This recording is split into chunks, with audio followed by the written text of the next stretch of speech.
Russia has dramatically flipped the script on Ukraine in peace negotiations, now demanding ironclad security guarantees that prioritize Moscow's interests above all others. Russian Deputy Foreign Minister Alexander Grushko declared that Russia's national security must remain absolutely central to any meaningful negotiation framework moving forward. While acknowledging Ukraine's legitimate security concerns in principle, Grushko forcefully argued that Russia's protection represents the indispensable foundation for peace.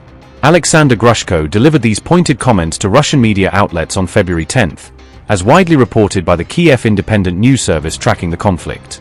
Grushko sharply criticized EU leaders for deliberately ignoring Russia's core demands while endlessly discussing Kiev's defense needs and weapon supplies.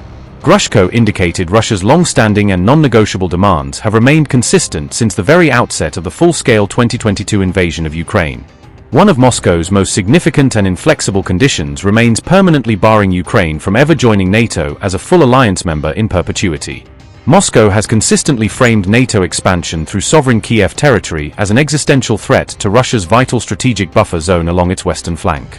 Grushko also categorically rejected any placement of foreign troops on Ukrainian soil, one of Kiev's key demands for credible post-war security guarantees. Russia views the permanent stationing of Western military forces in Ukraine as a dangerous potential trigger for renewed direct confrontation between NATO and Russian troops. Ukraine, however, has passionately argued that Russia's sweeping demands fundamentally amount to severely limiting and permanently curtailing Ukrainian national sovereignty.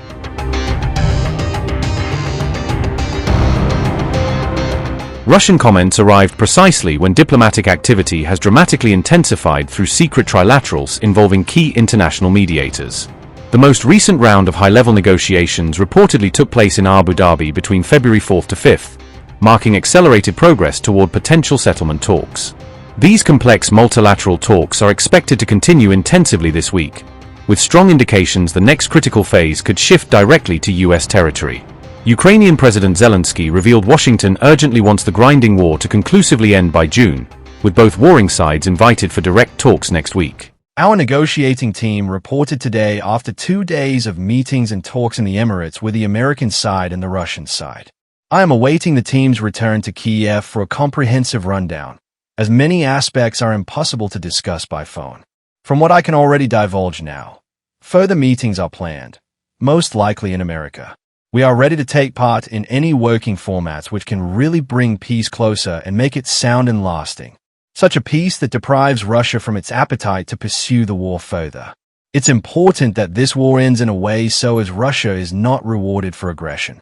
This is one of the key principles that are reinstating and guaranteeing real security.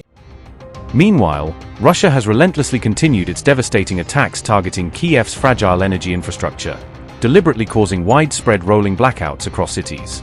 Zelensky candidly added that the difficult issues remain difficult throughout negotiations, particularly regarding painful concessions Ukraine might realistically offer. The Ukrainian president also revealed parties openly discussed, for the very first time, the concrete possibility of convening a historic summit meeting between the warring leaders.